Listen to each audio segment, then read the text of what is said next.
আমরা যেহেতু C C plus plus এই বেসিক স্ট্রাকচারটাকে ধরে রাখতে পারছি এবং আমরা ছোট ছোট প্রোগ্রাম সলভ করতে পারতেছি এবং আমরা ক্লাস দিয়ে অবজেক্ট ইউজ করে আমরা মেথড এবং কনস্ট্রাক্টরকে ব্যবহার করতে পারতেছি, তার মানে আমরা আধুনিক প্রোগ্রামিং এর সাথে সংযুক্ত আছি। আমার বিশ্বাস যদি আমার স্টুডেন্ট এভাবে ছোট ছোট প্রোগ্রামগুলো মডার্ন প্রোগ্রামিং আর্কিটেকচারের ভিতর দিয়ে প্র্যাকটিস করতে থাকে, তাহলে একটা সময় তাদের Python, C sharp, Java, JSP এরকম বড় বড় হিউজ হেভি লোডেড প্ল্যাটফর্মের মধ্যেও তাদের কোনো রকম প্রবলেম হবে না। ইভেন যারা ক্লাস ডিক্লেয়ার করতে পারে, অবজেক্ট ডিক্লেয়ার করতে পারে, মেথড এবং কনস্ট্রাক্টরকে মেইন প্রোগ্রামিং এ ব্যবহার করতে পারে, তারা পৃথিবীতে যে কোনো প্রোগ্রামিং ইন্টারফেসের মধ্যে যে কোনো আইডি ইন্টিগ্রেটেড ডেভেলপমেন্ট এনভায়রনমেন্টের ভিতরে তারা কাজ করতে পারবে ইনশাআল্লাহ। আজকে আমরা এই আধুনিক প্রোগ্রামিং এরই একটা গুরুত্বপূর্ণ স্ট্রাকচার অবজেক্ট ওরিয়েন্টেড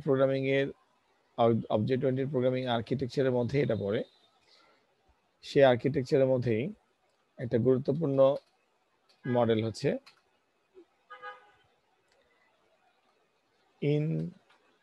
ইনহেরিটেন্স। আমরা বোর্ডে দেখতে পাচ্ছি, তাই না? ইনহেরিটেন্স এটা একটা প্রোগ্রামিং আর্কিটেকচারের নাম। এটা হচ্ছে অবজেক্ট ওরিয়েন্টেড প্রোগ্রামিং এর একটা খুব পাওয়ারফুল এলিমেন্ট, ইনহেরিটেন্স প্রোগ্রামিং।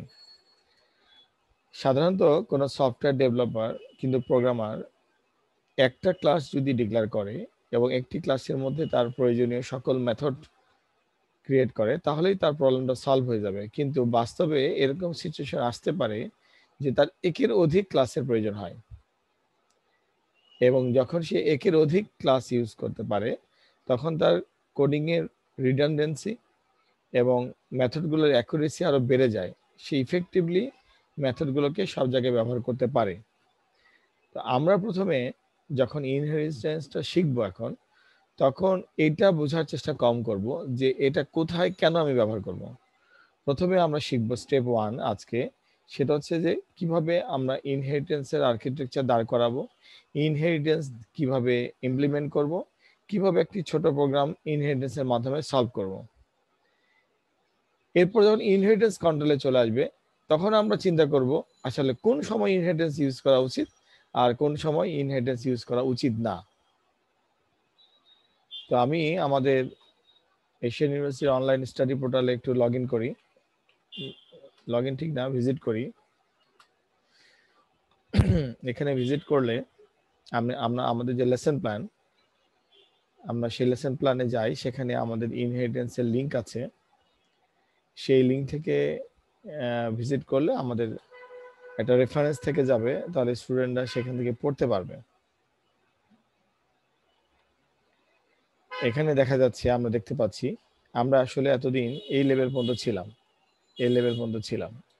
এই লেভেলের মধ্যেও আমরা অনেক সাব লেভেলে পড়াশোনা করেছি। এখন আমরা আসছি inheritance with based and derived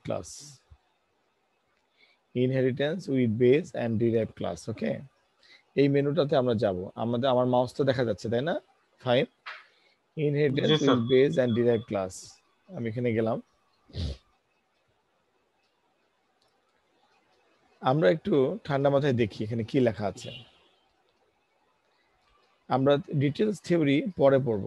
আমরা প্রথমে একটা স্ট্রাকচার শিখব, হালকা করে বুঝবো, তারপরে আমরা এটার ডিটেলসে চলে যাব। এখানে একটা ডেফিনেশন আমরা না পড়লেই না, একটু আমরা খেয়াল করি।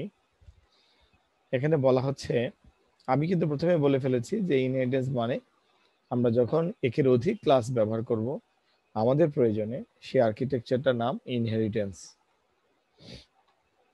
তো আমরা যদি একটু টুকিটাকি বেশি করে পড়ি, একটু খেয়াল করি কি লেখা আছে। Inheritance allows us to define a class in terms of another class which makes it easier to create and maintain an application. এটা খুব ক্লিয়ার এখানে যে inheritance allows us to define a class in terms of another class. যখন আমার একটি class থাকবে, আমার একটি ক্লাস আছে অলরেডি, সেই ক্লাসটার সাপেক্ষে আমি আরেকটি ক্লাস তৈরি করলাম, সেই ক্লাসটির রেফারেন্সে আমি আরেকটি ক্লাস তৈরি করলাম, সেটা যোগসূত্র ধরে এই ধরনের ঘটনা ঘটালে ইনহেরিটেন্স হয়। This also provides an opportunity to reuse the code functionality and fast implementation time.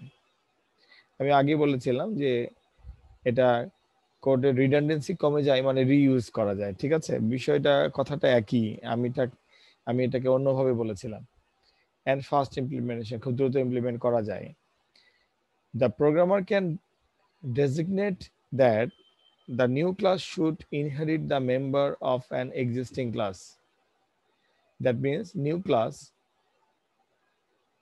এই মেম্বারগুলো should inherit the member of, the programmer can designate that the new class should inherit কথাটার অর্থ কি?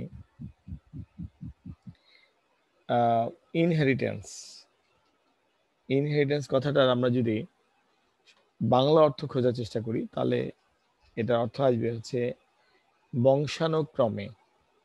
বংশানুক্রমে, মানে বংশ থেকে পাওয়া। বংশানুক্রমে কিরকম?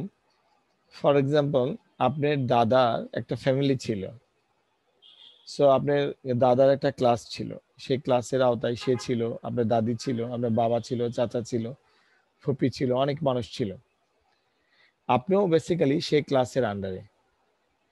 কিন্তু পারিবারিক জটিলতা কমানোর জন্য, ম্যানেজমেন্ট ফাস্টার করার জন্য এবং কিছু সম্পদের সঠিক ব্যবহারের জন্য আপনার দাদা কি করলো? তার ছেলেদেরকে আলাদা আলাদা করে দিল। আলাদা আলাদা করে দিল মানে আলাদা আলাদা ক্লাস করে দিল। কিন্তু যতই আলাদা আলাদা ক্লাস করে দেখ না কেন, ফাইমের বাবা সাথে ফাইমের একটা বংশানুক্রমের রিলেশন আছে এবং ফাইমের বাবার সাথে ফাইমের দাদার একটা বংশানুক্রমের রিলেশন আছে। এখন এই যে বংশানুক্রমের রিলেশন আছে, এটাকে আমরা ইনহেরিটেন্স বলি। আমরা প্রোগ্রামটাকে যদি এমনভাবে লিখতে পারি যে ফাইম একটা মেম্বার, কার আন্ডারে? ফাইমের বাবার আন্ডারে। এখন কোনোভাবে যদি ফাইম তার দাদার আম গাছের আম খেতে চায়, এটা কি খেতে পারবে কি পারবে না বলেন তো? পারবে। পারবে। যদি দাদা বলে থাকে এই আম গাছটা পাবলিক, আমার সকল ছেলে এবং তার নাতিপুতি খেতে পারবে, তাহলে কিন্তু পারবে। আর যদি দাদা আবার আম গাছটাকে কোন একটা ফুপুকে কিংবা চাচাকে প্রাইভেট করে দেয়, তাহলে কি পারবে? পারবে, অনুমোদন নিয়ে পারবে, রিকোয়েস্ট করে পারবে, যদি তারা অ্যালাউ করে তাহলে পারবে। ঠিক আছে, এখন আসেন, আপনার বাবার ঘরে ঢোকার জন্য কি আপনার কোনো অনুমোদন প্রয়োজন আছে? সে তো আপনাকে রিজেক্টেড করেনি, সো অনুমোদন প্রয়োজন নাই। আপনি আপনার বাবার ঘরে ঢুকতে পারেন, ডাইনিং টেবিলে বসতে পারেন, খাবার খেতে পারেন। ক্লিয়ার? একইভাবে আপনি কিন্তু আপনার দাদার বাড়িতে ঢুকতে পারেন, ডাইনিং টেবিলে বসতে পারেন, খাবার খেতে পারেন, যদি দাদা খাবার দেয়। কিন্তু গ্রামের অন্য দাদার বাড়িতে তো ঢুকতে পারেন না, পারেন? এই যে ব্যাপারগুলো আছে, যে অ্যাসেট, মেম্বার, ভ্যালুস, এগুলো শেয়ার করতে পারা, এই শেয়ারগুলো এই ঠিক এই রিয়েল লাইফের এই ইনহেরিটেন্সটাকে যদি আমরা প্রোগ্রামিং লাইফের ইনহেরিটেন্সে কনভার্ট করতে পারি, তাহলে অ্যাসেটগুলোকে যদি আমরা ভ্যালু ভাবতে পারি, ভেরিয়েবল ভাবতে পারি এবং কর্মকাণ্ডগুলোকে যদি আমরা মেথড ভাবতে পারি, তাহলে আমাদের অবজেক্ট ওরিয়েন্টেড প্রোগ্রামিং করা সম্ভব। এই জিনিসটা এখানে বোঝানো হচ্ছে, the programmer can designate that, এটাকে তারা ডিফাইন করে ফেলতে পারে কিংবা ডেজিগনেশন দিয়ে ফেলতে পারে, the new class should inherit the member of, new ক্লাসগুলো ইনহেরিট করবে মানে বৈশিষ্ট্য ধার করবে দ্য এক্সিস্টিং ক্লাসের মেম্বার থেকে। এক্সিস্টিং ক্লাসের মেম্বার মিন্স যে ক্লাসটা এক্সিস্টিং ছিল, আগে থেকে ছিল। This class is call base class, যে ক্লাসটা আগে থাকে তাকে বেস ক্লাস বলবো, এবং যে পরবর্তীতে যে ক্লাসটা তৈরি হবে তাকে আমরা ডিরাইভড ক্লাস বলবো। তার মানে কি ক্লাস কি মাত্র দুটাই হবে? না, এনি মেনি হতে পারে। একটা থেকে একটা, এ থেকে বি হয়েছে, বি থেকে সি হয়েছে, সি থেকে ডি হয়েছে, মানে সবার আগে যে ক্লাসটা একটা সফটওয়্যারে থাকবে সেটাকে আমরা বেস ক্লাস বলবো, তারপরেকার ক্লাসগুলোকে আমরা ডিরাইভ ক্লাস বলবো। The idea of inheritance implements the is a relationship ইনহেরিটেন্সকে সম্পর্ক হিসাবেও আমরা আইডিয়া করতে পারি। For example, mammal is a animal, কথা ঠিকই আছে। Dog is a mammal, hence dog is a animal as well as so on. বিষয়টা এরকমই, একটা থেকে একটা আমরা সবকিছুর গোড়াতে আমরা অ্যানিমেলকে ক্লাস ভাবতে পারি। আচ্ছা, আমরা এই টুকিটাকি এই ডিটেলসে আমরা যাব, তার আগে আমরা এখন এতটুকু যতটুকু বুঝলাম ততটুকুর একটা সেন্টেক্স তৈরি করে ফেলি, তা না হলে এটা আমাদের ব্রেন থেকে বের হয়ে যাবে। যে public, protected, private, class, base class, derive class. Base ক্লাসে কিছু মেম্বার, ডিরাইভ ক্লাসে কিছু মেম্বার। এই মেম্বারগুলো জিনিসপত্র আমি মেনে যদি ব্যবহার করতে পারি অনুমোদন সাপেক্ষে, এবং আমি যদি ইনহেরিট করাতে পারি, শেয়ার করাতে পারি, এটার যদি আমি দেখাতে পারি, তাহলে কাজ হয়ে যাবে, আমরা একটা স্টেপ আগিয়ে যেতে পারবো। ঠিক আছে, তাহলে আমাদের লেসন প্ল্যানে এখানে একটা দুটো স্যাম্পল প্রোগ্রাম দেওয়া আছে, এগুলো আমি স্টুডেন্টকে পড়তে দিব। আসসালামু আলাইকুম স্যার। ওয়ালাইকুম সালাম। এগুলো আমি স্টুডেন্টকে পড়তে দিব, সো স্টুডেন্ট এটা নিজে থেকে পড়বে। পড়ার পরে আমরা আবার পরবর্তীতে এটা নিয়ে আলোচনা করব। ঠিক আছে, এখন আমরা বেসিক যতটুকু কনসেপ্ট জানতে পারলাম তার উপরে বেস করে আমরা একটু পড়াশোনা করব। আচ্ছা, সাখাওয়াত, শামীম, তারপরে রাকিব, আপনারা যারা এখানে আছে না, আমাদের কি এই জায়গাটায় রেজিস্ট্রেশন করা আছে, এই ফলোয়ার্স এখানে? স্যার রেজিস্ট্রেশন করা নাই স্যার, এমনিতে লিংক আছে স্যার। আচ্ছা, এটা একটু করে রাখেন, ঠিক আছে, কারণ এটা আমাদের স্মৃতি, আমরা যারা যারা এখানে থেকে আর আমি মনে ফলো করছিলাম, দেখি আরেকবার ট্রাই করে দেখি। আচ্ছা, আমরা একটু করে রাখবো সবাই, ঠিক আছে, তাহলে আমি ছবিগুলো পাবো, তারপরে আপনারা কোনো কমেন্ট করলে নোটিফিকেশন পাবো, আমার একটু সুবিধা আছে কিছু।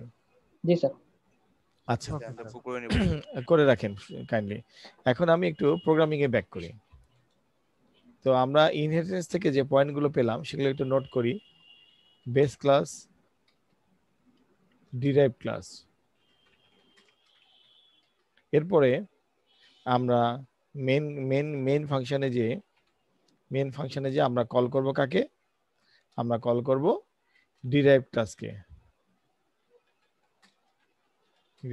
ওকে, এতটুকু স্ট্রাকচারে যদি আমরা দাঁড় করাই, একটা স্যাম্পল প্রোগ্রাম দাঁড় করাতে পারি, তাহলে ইনহেরিটেন্সের মতো একটি গুরুত্বপূর্ণ বিষয় আমাদের কন্ট্রোলে চলে আসবে। সি শার্প কিংবা জাভা যে অ্যাপ্লিকেশন সফটওয়্যারগুলো মার্কেটে চলছে এখন, যেসব দ্বারা প্রোগ্রামিং এখন অনেক জনপ্রিয় হাই লেভেলে, সেগুলোর শুরুটাই হয় ইনহেরিটেন্স দিয়ে। মানে এডিটরগুলো এমনভাবে তৈরি যে নর্মালি ফ্রি কোডই ইনহেরিটেন্স পর্যন্ত ফ্রি করা থাকে।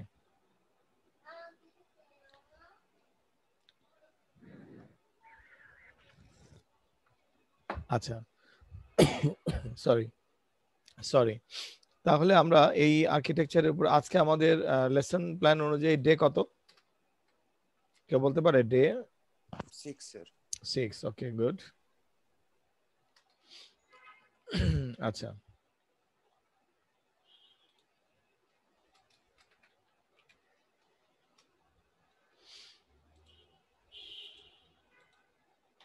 আচ্ছা, এখন এখন আমরা আমাদের কোড ব্লক এডিটরটা অন করে আমরা প্রথমে এটাকে ইমপ্লিমেন্ট করার চেষ্টা করি।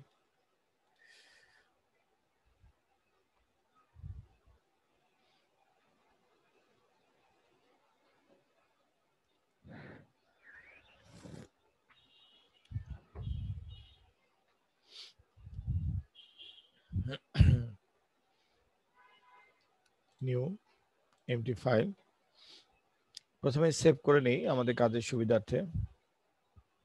ডে 6.1 ডট সিপিপি, আমরা জানি C plus plus extension dot CPP.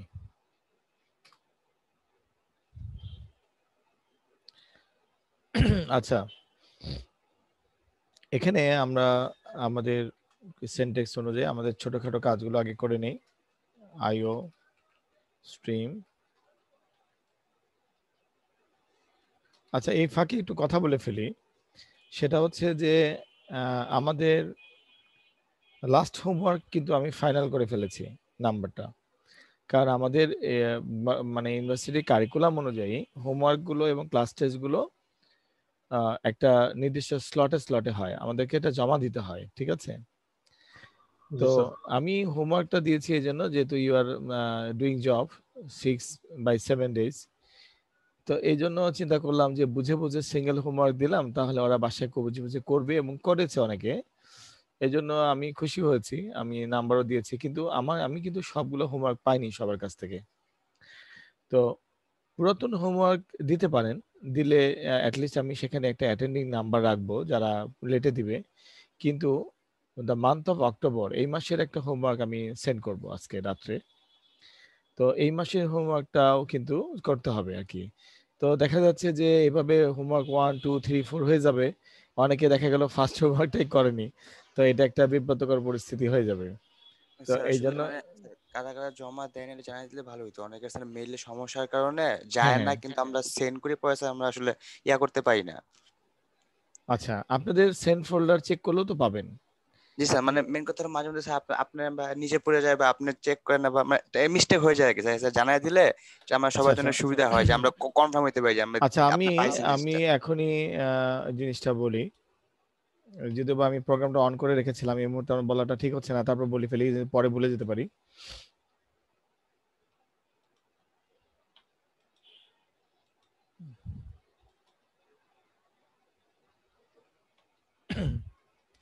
C++ evening, ঠিক আছে, আপনারা দেখেন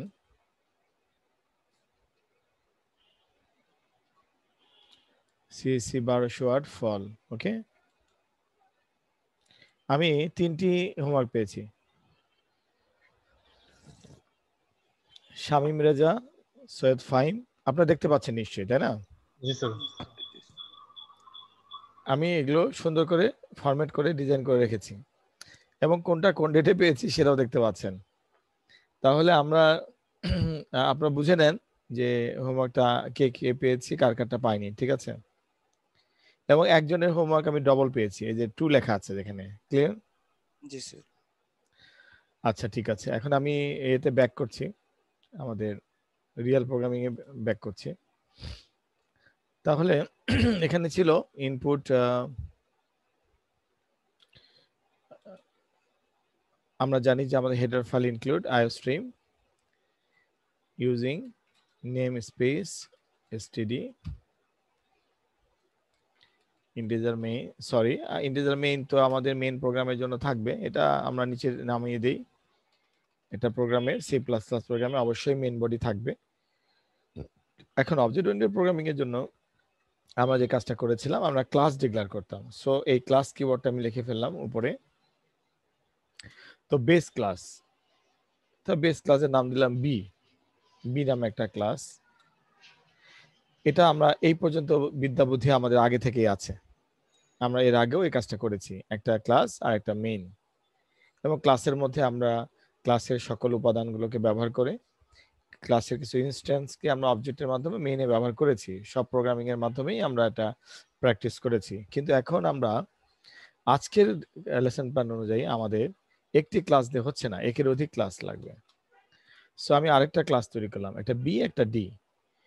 কিন্তু আমাদের স্টাডি ম্যাটেরিয়ালে ছিল, আমরা একটু আগে আবার আমি ওখানে যাচ্ছি, ব্যাক করতেছি, এখানে ছিল দেখেন আমি বলি, the programmer can designate that the new class should inherit the member of the existing class. Inherit করবে এক্সিস্টিং ক্লাস থেকে, মানে নিউ ক্লাসের মেম্বার, পুরাতন ক্লাসে বেস ক্লাসে যে মেম্বারগুলো থাকবে সেই মেম্বারগুলো ডিরাইভ ক্লাসে আসতে পারবে, তাদের বৈশিষ্ট্যগুলো আসতে পারবে, তাদের ভ্যালুগুলো আসতে পারবে যদি আমরা তাদের মধ্যে একটা গণসংযোগ করে দেই। ওকে, তাহলে এই এই আমি প্রথম এই মাত্র 6 লাইনের মধ্যেই আছি। 6 লাইন থিওরি সারা জীবনের থিওরি হতে পারে যদি আমরা এটা বুঝে করি, আর তা নাহলে 600 পেজ পড়েও কাজ হবে না, বাট বুঝে পড়লে 6 লাইন ইজ এনাফ। তো আমরা এখন আমি এখানে গেলাম, তার মানে ইনহেরিট করে দেব। তাহলে ইনহেরিটের চিহ্নটা হচ্ছে আমরা ক্লাস ডি লেখার পরে যদি একটা কোলন দেই, দেবার পরে যদি পাবলিকলি মানে পারমিশন আছে ওপেন পাবলিক বি এটা যদি দেই, তাহলে যেটা হলো এই দুটো ক্লাসের মধ্যে সম্পর্ক তৈরি হলো, এই দুটো ক্লাসের মধ্যে সম্পর্ক তৈরি হলো।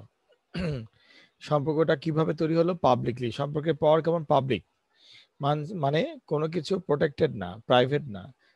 ক্লাস ডি ক্লাস বি কে ইনহেরিট করে তৈরি হয়েছে, ইনহেরিট আছে, দুজনের মধ্যে ইনহেরিটেন্স হয়েছে, সম্পর্ক হয়েছে। ক্লাস বির বৈশিষ্ট্য নিয়ে ক্লাস ডি তৈরি হয়েছে। এর মানে ক্লাস বির মধ্যে যে সকল উপাদান বৈশিষ্ট্য থাকবে এগুলো ক্লাস ডি সেই বৈশিষ্ট্যটা পাবে, এবং ক্লাস ডির মধ্যেও কিছু উপাদান বৈশিষ্ট্য নিজের মতো করে আবার তৈরি হবে। এভাবে আমি আরো একটি ক্লাসকে কল করতে পারি, কিন্তু প্রোগ্রামিং এর জটিলতা নিরসনের জন্য, যেহেতু আমি এটা অবজেক্ট ওরিয়েন্টেড প্রোগ্রামিং এর ইনহেরিটেন্সে প্রথম ক্লাস করতেছি, এই জন্য দুটি ক্লাস ব্যবহার করে প্রোগ্রামটা প্রথমে মিলানোর চেষ্টা করব, আর্কিটেকচারটা মিলানোর চেষ্টা করব।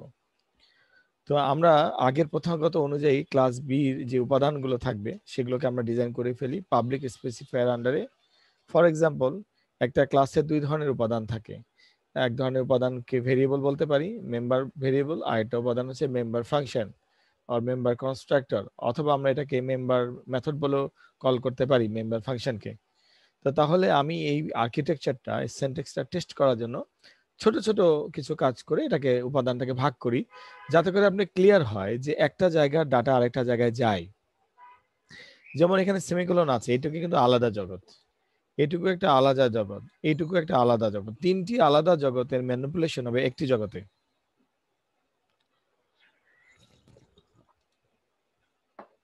আমি এখানে ইন্টিজার এক্স কমা ওয়াই দুটি ভেরিয়েবল রাখলাম ক্লাস বির আন্ডারে, আর ক্লাস বির ব্যক্তিগত ভেরিয়েবল।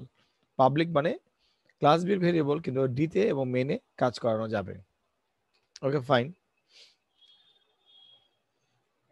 এরপরে আমরা একটা মেথড ব্যবহার করি, ভয়েড ইনপুট। ওকে, এটা রিটার্ন টাইপ ভয়েড, মানে সে কাউকে কোনো কিছু রিটার্ন করবে না, এবং ইনপুটের প্যারামিটার নাই, শুধু ফাংশনের সাইন আছে। তার মানে ইনপুট বাইরে থেকে কোনো ডাটা নিবে না, সে নিজে থেকেই ডাটা জেনারেট করবে। সো আমরা একটা মেথডের বডি তৈরি করে ফেললাম। এখানে যদি আমরা লিখি সিন, মানে ইনপুট নিব এক্স এর মান এবং ওয়াই এর মান। ওকে, আমি সিম্পলি আগে প্রোগ্রামটা মিলিয়ে নিব, তারপর ডিজাইনের কাজ করব। সো এই প্রোগ্রামের আর্কিটেকচারটা কি বোঝাচ্ছে? বোঝাচ্ছে যে বি একটি ক্লাস, তার তিনটি ইনস্ট্যান্স আছে। একটি ইনস্ট্যান্স হচ্ছে এক্স, আরেকটি ওয়াই, আরেকটি ইনপুট। এই তিনটি ইনস্ট্যান্সের মধ্যে দুটি ইনস্ট্যান্স হচ্ছে ভেরিয়েবল টাইপ এবং একটি ইনস্ট্যান্স হচ্ছে method type, user defined function type. Okay, no return function. তাহলে এই তিনটি উপাদান দিয়ে ক্লাস বি তৈরি। Class A, class D by default, যেহেতু ক্লাস বির সকল বৈশিষ্ট্য ডির মধ্যে চলে আসবে, যেহেতু পিতার নাম বি আর পুত্রের নাম ডি, সো পুত্র পিতার বাড়িতে, পিতার প্রাইভেট কারে, পিতার আলমারিতে, পিতার গাছে, পিতার ঘরে, সব জায়গায় তার একটা বিচরণ থাকবে। এটাই স্বাভাবিক, কারণ আমরা তাদের মধ্যে রিলেশনশিপ স্থাপন করেছি নন কন্ডিশনাল। তাহলে আমরা পাবলিকের মধ্যে একটা কাজ করি, সেটা হচ্ছে যে আমরা বলি যে একটা কাজ দেখাই। এখানে আমরা একটা রিটার্ন টাইপ ফাংশন রাখি, একটা নাম দিয়ে আউটপুট। এখানে আমরা কাজটা দেখাই এইভাবে যে বলি রিটার্ন এক্স প্লাস ওয়াই। এটা কোনো মিনিং নাই,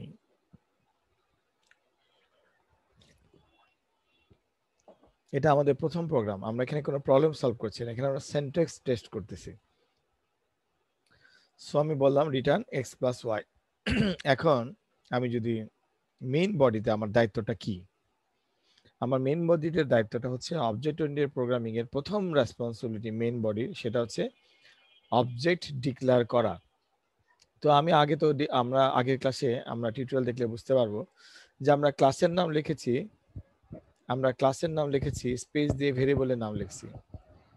তো ক্লাসের নাম লেখার পরে স্পেস দিয়ে ভেরিয়েবলের নাম লিখলে যেটা হয়, সেই ভেরিয়েবলটাকে অবজেক্ট ভেরিয়েবল বলে।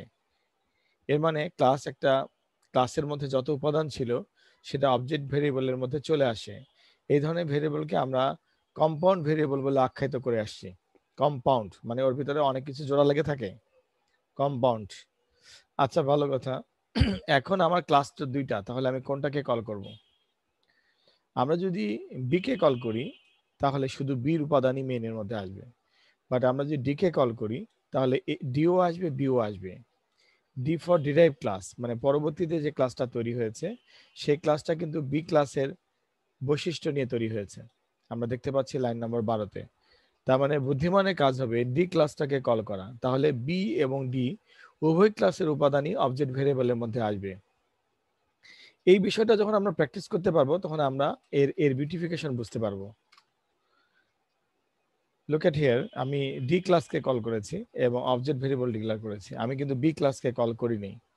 যেহেতু ডি এবং বির মধ্যে সম্পর্ক তৈরি করা আছে, এখন সেই সম্পর্কের জের ধরে আমি যদি মেইনের মধ্যে অবজেক্ট ভেরিয়েবলের মাধ্যমে আমি যদি ক্লাস ডি মানে ডিরাইভ ক্লাস এবং ক্লাস বি বেস ক্লাসের সকল উপাদানকে ব্যবহার করতে পারি, এক্সারসাইজ করতে পারি, তাহলে আমি বুঝতে পারবো যে আমি ইনহেরিটেন্সের প্রথম স্টেপটা কমপ্লিট করেছি।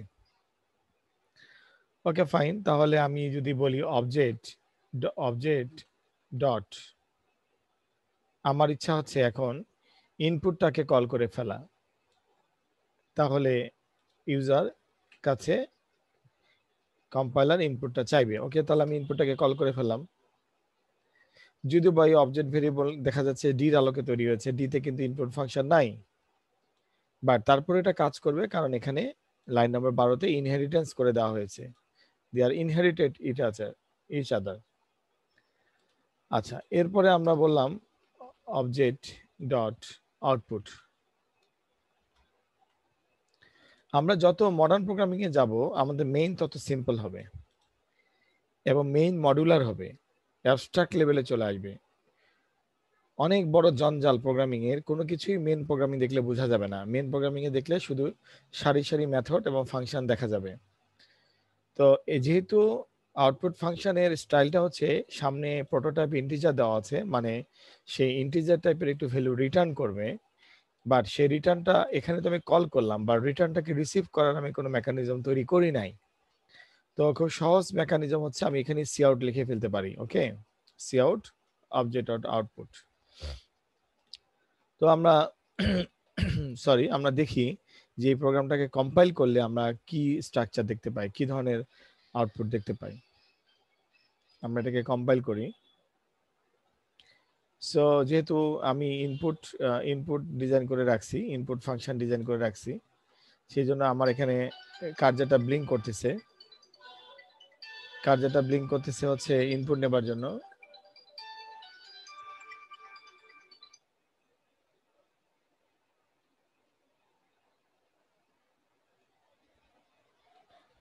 কার্যটা ব্লিঙ্ক করতেছে ইনপুট নেবার জন্য। সো আমি একটা ইনপুট দিলাম 9, একটা ইনপুট দিলাম 7। ওকে, এন্টার প্রেস করলাম, কত আসছে 16। 9 প্লাস 7 কত হয়?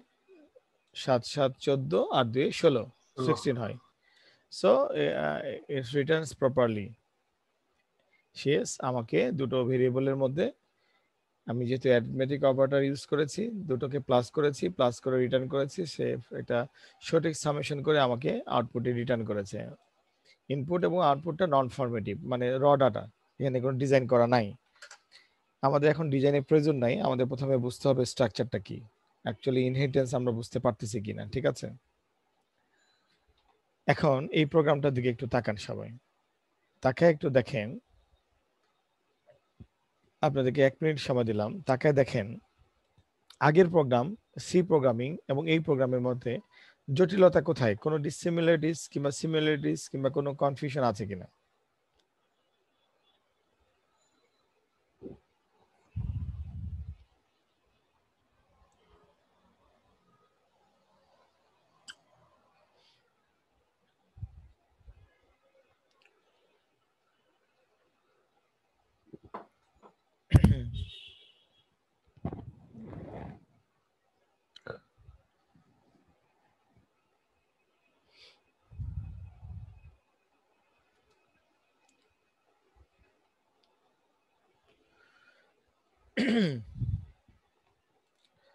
বলেন, একজন বলেন, যে কোনো একজন কথা বলেন যে এখানে কোনো কনফিউশন কিংবা কোনো আলোচনার বিষয় আছে কিনা।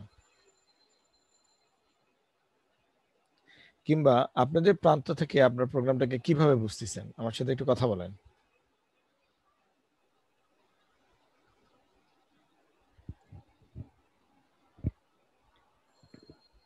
স্যার এখানে আমরা মূলত হচ্ছে যে মেইন একটা ক্লাস নিচ্ছি, যেটাকে হচ্ছে যে ওনার একটা ক্লাসের মাধ্যমে স্যার ইনহেরিট করছে। হ্যাঁ, আমরা মেইনের মধ্যে ডি ক্লাসটাকে কল করেছি অবজেক্ট ভেরিয়েবলের মাধ্যমে কল নাকি? করে। হ্যাঁ, জি স্যার। আচ্ছা, আর কোনটা এই বেস ক্লাস, ক্ষেত্রে হচ্ছে আমরা কোনটা বেস ক্লাস, স্যার কোনটা এখানে ডিরাইভড ক্লাস? বেস ক্লাসটা হচ্ছে স্যার বিটা হচ্ছে আমাদের বেস ক্লাস, ওকে ফাইন। আর ডিটা হচ্ছে আমাদের হচ্ছে ডিরেক্ট ক্লাস, যেটাকে আমরা কল করব। ওকে, আমরা ডিটাকে কল করলে অটোমেটিক্যালি বিটাও কল হবে। ইয়েস, কারণ তাদের মধ্যে সম্পর্ক করা আছে। তাদের মধ্যে একটা রিলেশন আছে এখানে। তারপরে আমরা কি এখানে কাজ? হচ্ছে যে তারপরে স্যার আমরা হচ্ছে যে অবজেক্ট ক্রিয়েট করছি, যে ডি থেকে অবজেক্ট নিছি। ওকে, দেন হচ্ছে স্যার এখানে হচ্ছে যে অবজেক্ট থেকে আমরা বি, যার কারণে হচ্ছে স্যার আমরা এই মেইন ফাংশনের মধ্যে ইনপুটটাকে কল করতে পারতেছি, যেহেতু বি আর ডি এর মধ্যে একটা রিলেশন আছে। রিলেশন আছে, ওকে। জি স্যার। যার জন্য হচ্ছে এখানে আমরা ইনপুটটাকে কল করে ইনপুট নিতে পারতেছি। দেন আমরা হচ্ছে যে ডি ক্লাসের মধ্যে যে ফাংশনটা আছে আউটপুটের, ওই ফাংশনটাকেও কল করতে পারতেছি। অ্যাকচুয়ালি এখানে স্যার সুবিধা হয়েছে স্যার, আমরা দুইটা ক্লাসেরই ফাংশন গুলাকে শুধুমাত্র ডি ক্লাসটাকে কল করে অ্যাক্সেস করতে পারতেছি স্যার। হ্যাঁ, তার মানে আমরা যে কোনো একটি অবজেক্টের মাধ্যমে ওই অবজেক্টের সাথে ইনহেরিটেড রিলেটেড সকল ক্লাসের কিংবা মেথডের আমরা কাজ করতে পারতেছি। ওকে, দ্যাট মিনস ইনহেরিটেড ছাড়া কি অবজেক্ট ওরিয়েন্টেড প্রোগ্রামিং হবে না? হবে। এখানে এমন কোনো ক্লাস থাকতে পারে যে ক্লাসটা সাথে কারো কোনো ইনহেরিটেন্স নাই, সম্পর্ক নাই। তো এটা ইম্পর্টেন্ট যে আপনার স্ট্রাকচারটা আপনার কন্ট্রোলে আসলো কিনা, আপনার বোধগম্য হলো কিনা। এখন আমরা আরেকটা মডেল দাঁড় করানোর চেষ্টা করব, ঠিক আছে? আমরা আরেকটি মডেল দাঁড় করানোর চেষ্টা করব। তাহলে সেখান থেকে আমাদের কনসেপ্টটা আরেকটু ক্লিয়ার হবে। আমি এটা কন্ট্রোল সি করে নিলাম, ফাইল নিউ, কন্ট্রোল ভি। আপনারা সবাই নিজেরা একটু কথা বলেন, 1 মিনিট, আমি একটু ব্যাক করছি।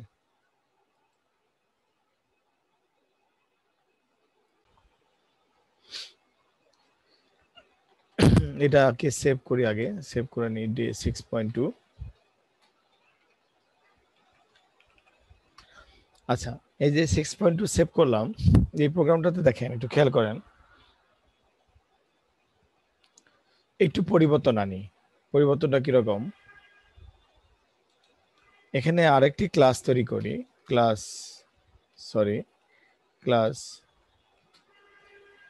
বি আছে, ডি আছে, এটা ই ক্লাস দিলাম। ওকে, বাট এখানে কোনো ইনহেরিটেন্স করলাম না, এটাকে একটা সিঙ্গেল ক্লাসে রেখে দিলাম। আমরা দেখি এই ক্লাসটা থাকলে কি ঘটনা ঘটে। কোনো ঘটনাই ঘটবে না, কিন্তু ইনহেরিটেড হবে না। যেমন পাবলিক, এখানে আমরা রাখলাম ইন্টিজার সি, এরপরে বললাম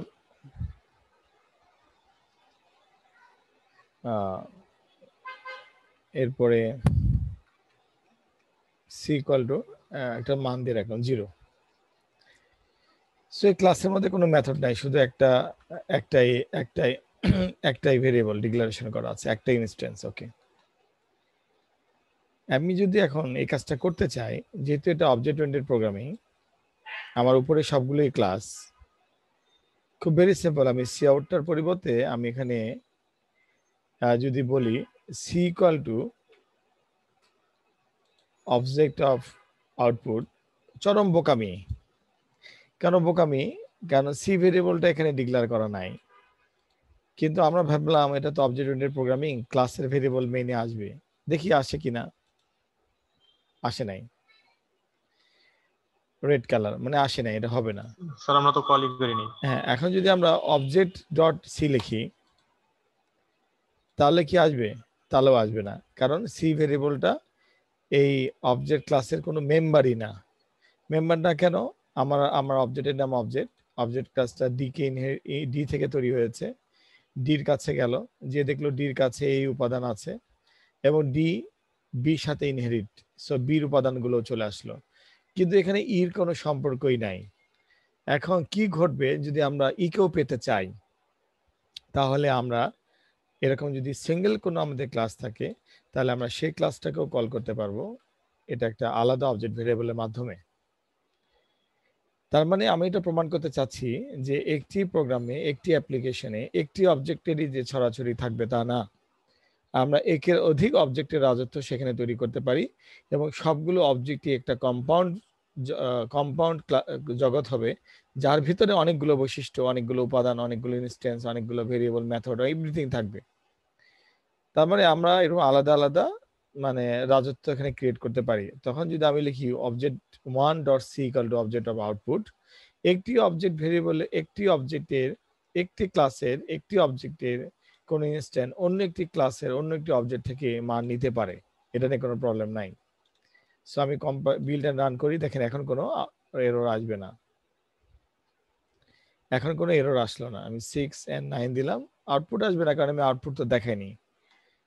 এরপরে যদি আমি এটা করতাম cout অবজেক্ট 1.c, তাহলে সে আউটপুটটা দেখাই দিত। কিভাবে? obj1.c, ওকে, আউটপুটটা দেখাই দিত। সে আউটপুটটা দেখাই দিবে 9 and 6 15, আউটপুট আসছে 15, ওকে।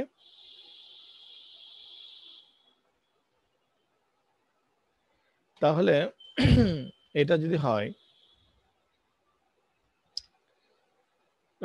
আমরা তাহলে কি করতে পারি? এটা করতে পারি যে এখানে আমরা এখন একটা আলোচনায় আসতে পারি যে এখানে কি ঘটনাটা ঘটলো। যদি কোনো ইন্ডিপেন্ডেন্ট ক্লাস থাকে সেটা একটা অবজেক্ট ওরিয়েন্টেড প্রোগ্রামিংয়ের মধ্যে থাকতে পারে, আবার এরকম থাকতে পারে এই দুটোর মধ্যে আলাদা আলাদা সম্পর্ক, বি আর ডি একটা জগৎ, তাদের মধ্যে ইনহেরিটেন্স আছে, আবার ই একাই না থেকে ইর সাথে অন্য কারো ইনহেরিটেন্স থাকতে পারে। কিরকম?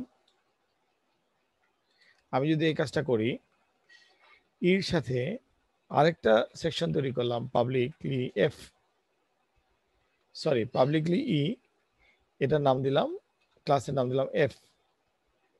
এখানে পাবলিক সেকশনে আমি একটা মেথড ডিক্লেয়ার করতে পারি ইন্টিজার, এটার একটা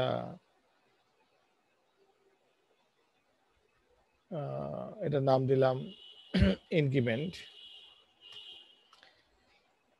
আমরা এই কাজটা করতে পারি সি প্লাস প্লাস, ওকে। তারপরে বলতে পারি রিটার্ন সি সি, মানে এখানে যে সি ভেরিয়েবলটা ছিল ইতে, সে সি ভেরিয়েবলটার প্রাথমিক মান ছিল 0। এফ এর মধ্যে এসে আমি একটা মেথড নিয়েছি, মেথডের মধ্যে আমি কাজটা করলাম যে আমরা জানি যে কোনো স্টেটমেন্ট আমরা ওপেন জায়গায় করতে পারবো না অবজেক্ট প্রোগ্রামিং এ। স্টেটমেন্ট মানে calculation, any kind of arithmetic operation, condition, looping, এগুলো ওপেন জায়গায় করতে পারবো না। ওপেন জায়গায় শুধু আমরা ভেরিয়েবল ডিক্লেয়ার করতে পারবো অ্যাজ লাইক দিস, এটা ওপেন।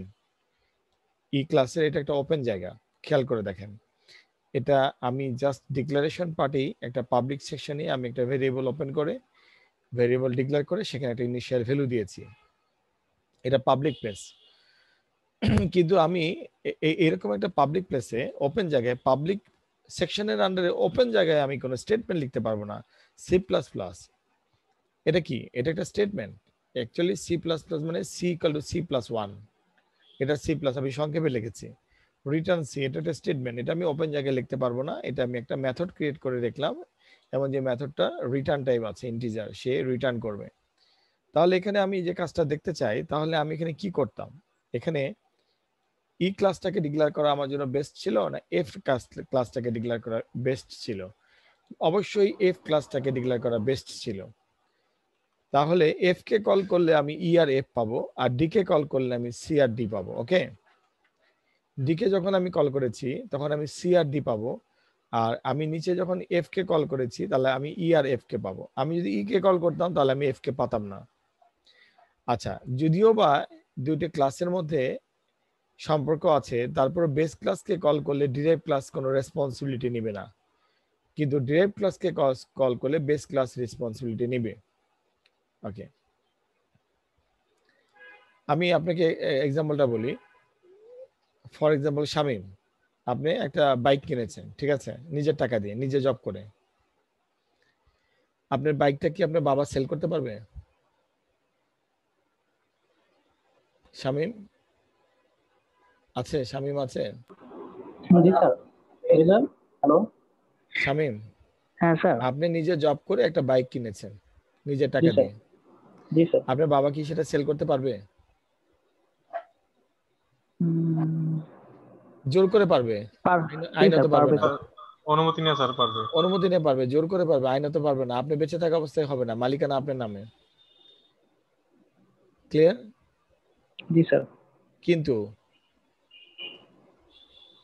আপনার বাবার বাইকটা, আপনার বাবা মারা গেলে, আল্লাহ না করুক, আমি জাস্ট এক্সাম্পল দিয়েছি, তার অবর্তমানে আপনি কিন্তু সেল করতে পারবেন উইদাউট নেম চেঞ্জিং। আপনার বাবার নামে কাগজপত্র, আপনার বাবার নামে সবকিছু, তারপর আপনি সেল করতে পারবেন, বিকজ আপনি তার সন্তান। জি স্যার। এটাকে বলে ইনহেরিটেন্সের পাওয়ার, এবং আইনসঙ্গত, এটা বৈধ, এটা জানেন? জি আপনার স্যার। বাবার জমি আপনার বাবার নামে আছে, আপনি এটা করে খেতে পারবেন, কেউ আপনাকে আটকাতে পারবে না। বাই ডিফল্ট আপনি এটা বংশানুক্রমে আপনি এটার মালিক। সো জি স্যার, বুঝতে পারছি। এটার কোনো বাই নেমে দলিল লাগে না, ঠিক আছে? জি কিন্তু স্যার। আপনার নামে দলিল হয়ে গেলে আপনার বাবা সেটা সেল করতে পারবে না, আপনার পুত্ররা সেল করতে পারবে। ক্লিয়ার? জি স্যার। এখানে যদি আমি এফ ক্লাসকে কল করি, ই ক্লাসকে কল করি, তাহলে আমি যদি এখানে ই ক্লাসটাকে কল করি, তাহলে আমি অ্যাকচুয়ালি এই আইএনসি নামে যে মেথডটা তৈরি করলাম তাকে ব্যবহার করতে পারবো না, কারণ এটা পুত্র, এটা চাইল্ড ক্লাস।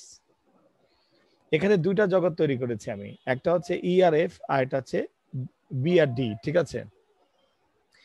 বিআরডি এর মধ্যে সিনিয়র হচ্ছে বি, আর ইআরএফ এর মধ্যে সিনিয়র হচ্ছে ই।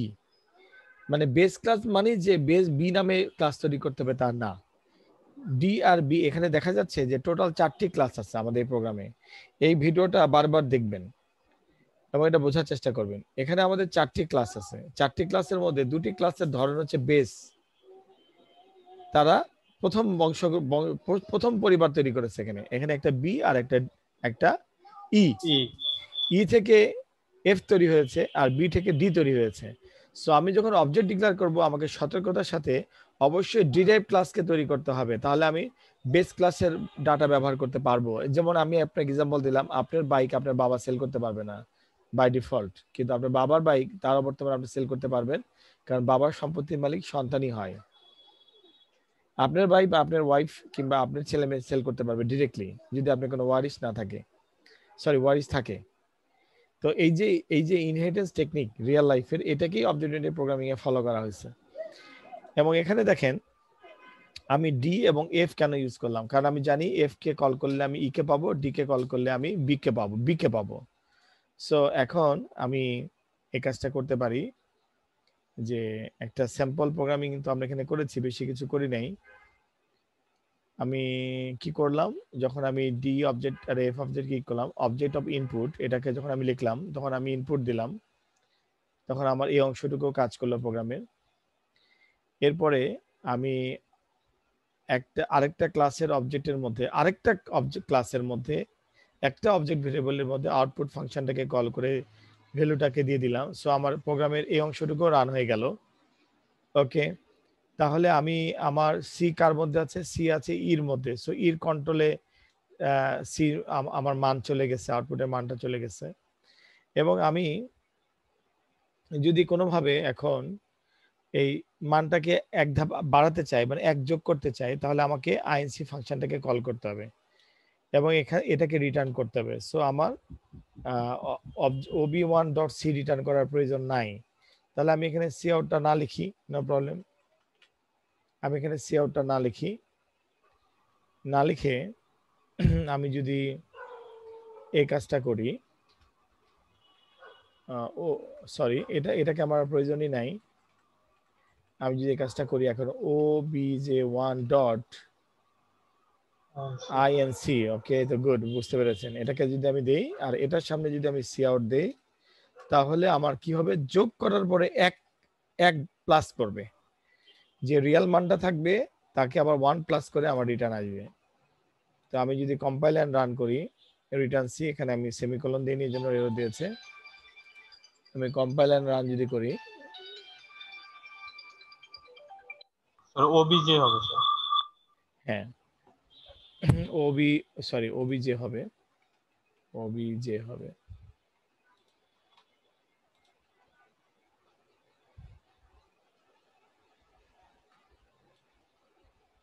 আমি যে কম্পাইল এন্ড রান করি, 5 and 5 11, 5 and 5 যোগ করে কত আসার কথা, 10 আসার কথা, কিন্তু 11 কেন আসলো, আমি যে 1 যোগ প্লাস করেছি এই জন্য 11 আসলো।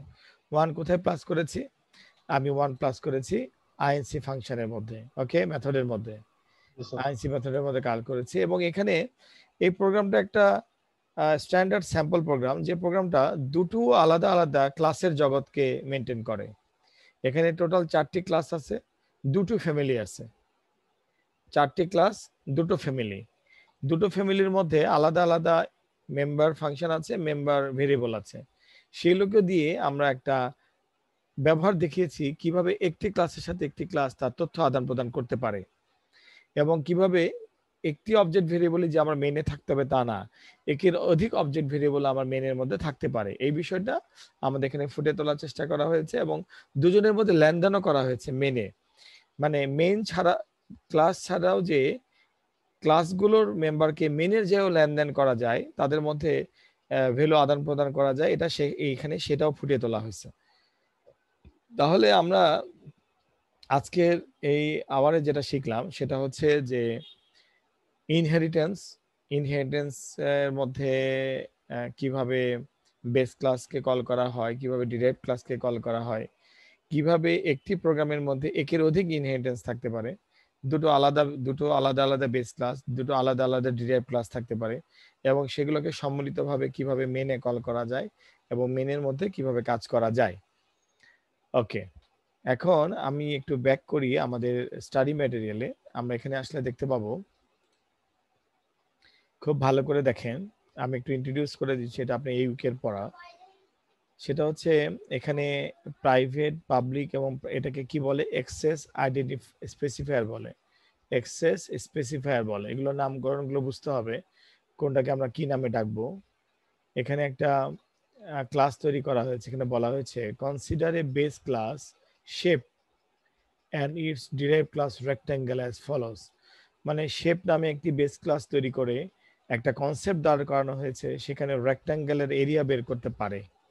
এই প্রোগ্রামটি বেস নামে, শেপ নামে একটা ক্লাস তৈরি করে তার ডিরাইভ ক্লাস তৈরি করেছে রেক্ট্যাঙ্গেল নামে, তার এরিয়া বের করতে পারে। কিভাবে এই প্রোগ্রামটা কাজ করছে, কিভাবে ভেরিয়েবলের মান নেওয়া হচ্ছে, এখানে নো রিটার্ন টাইপ বাট প্যারামিটারের মাধ্যমে মান নেওয়া হয়েছে, এই ভয়েডটাও নো রিটার্ন টাইপ বাট প্যারামিটারের মাধ্যমে মান নেওয়া হয়েছে। একটা আমরা জানি যে একটা মেথড রিটার্ন টাইপও হতে পারে, নো রিটার্ন টাইপও হতে পারে, প্যারামিটারাইজডও হতে পারে, নন প্যারামিটারাইজড হতে পারে। সো এটা আমরা যখন দেখবো, পড়বো, তখন আমাদের নলেজ ইনক্রিমেন্ট হবে। মাল্টিপল ইনহেরিটেন্স, আমি ইচ্ছা করে আজকে এটা করাইনি, বাট আমি তা না করে দুটো ইনহেরিটেন্সের ব্যবহার দেখিয়েছি। মাল্টিপল ইনহেরিটেন্স হচ্ছে, দেখেন ভালো করে আমাদের প্রোগ্রামটার দিকে তাকিয়ে দেখেন, একটি পিতা, তার একটি মাত্র পুত্র, ঠিক আছে, এটাও একটি পিতা ক্লাস ই, তার একটি মাত্র পুত্র। কিন্তু এমন হতে পারে না একটি পিতার অনেকগুলো পুত্র, অনেকগুলো কন্যা সন্তান হতে পারে না? জি স্যার। হতে পারে। ওকে, তাহলে আমরা এখানে দেখব কিভাবে মাল্টিপল ইনহেরিটেন্স কাজ করে। সেটা এখানে স্ট্রাকচারটা দেওয়া হয়েছে যে ক্লাস, ডিরাইভ ক্লাসকে কল করার পরে যদি আমরা অ্যাক্সেস আইডেন্টিফায়ার ইউজ করি এবং বেস ক্লাসকে এবং অ্যানাদার আরেকটি বেস ক্লাসকে কল করি, তাহলে আমরা মাল্টিপল ইনহেরিটেন্স হবে। মানে আমি দুইজনের দ্বারা প্রভাবিত। কিভাবে, এখানে দেখেন একটি শেপ নামে একটা বেস ক্লাস তৈরি করা হয়েছে, এবং এর পরবর্তীতে একটা ক্লাস তৈরি করা হয়েছে পেইন কস্ট, এটাও একটা সিঙ্গেল বেস ক্লাস, এরা কারোর উপর ডিপেন্ড করে না। বাট পরবর্তীতে একটি ক্লাস তৈরি করা হয়েছে public shape, public pain cost. মানে এখানে ব্যাপারটা এরকম, ফাইম বংশগতভাবে তার মার সম্পত্তিও পেয়েছে, বাবার সম্পত্তিও পেয়েছে। ক্লিয়ার? একটি লোক যে একজনের দ্বারা ইনহেরিটেড হবে তা কিন্তু না, পিতা মাতা উভয়ই তাকে কিছু দিয়েছে, তাহলে সেক্ষেত্রে সে কিন্তু দুইজনের দ্বারা ইনহেরিটেড হতে পারে। সেক্ষেত্রে এটাকে আমরা বলবো, এই ধরনের ক্লাসকে আমরা বলবো মাল্টিপল ইনহেরিটেন্স। ওকে, তো আমরা এটা একটু দেখবো। এখানে যে ডেফিনেশন গুলো বলা আছে, যে থিওরি গুলো পড়া আছে, যেগুলো উচ্চারণ করে করে আমার এখানে পড়ানোটা একটু ছোটবেলার পড়াশোনার মতো মনে হয়, এগুলো আমরা সেলফ স্টাডি করব, ঠিক আছে? যেমন প্রোটেক্টেড ইনহেরিটেন্স মানে কি, প্রাইভেট ইনহেরিটেন্স মানে কি, পাবলিক ইনহেরিটেন্স মানে কি, এগুলো আমরা একটু পড়বো, ঠিক আছে? এখানে একটা এক্সারসাইজ দেওয়া আছে, এক্সারসাইজ 1 2 3। আমরা এটা আমি করাবো, এখন আপনাদের এটা কষ্ট করে নিজে করার দরকার নাই। আপনারা শুধুমাত্র এই পুরো ইনহেরিটেন্সের মধ্যে যে দুটো স্যাম্পল প্রোগ্রাম আছে, এই দুটো স্যাম্পল প্রোগ্রাম স্টাডি করবেন।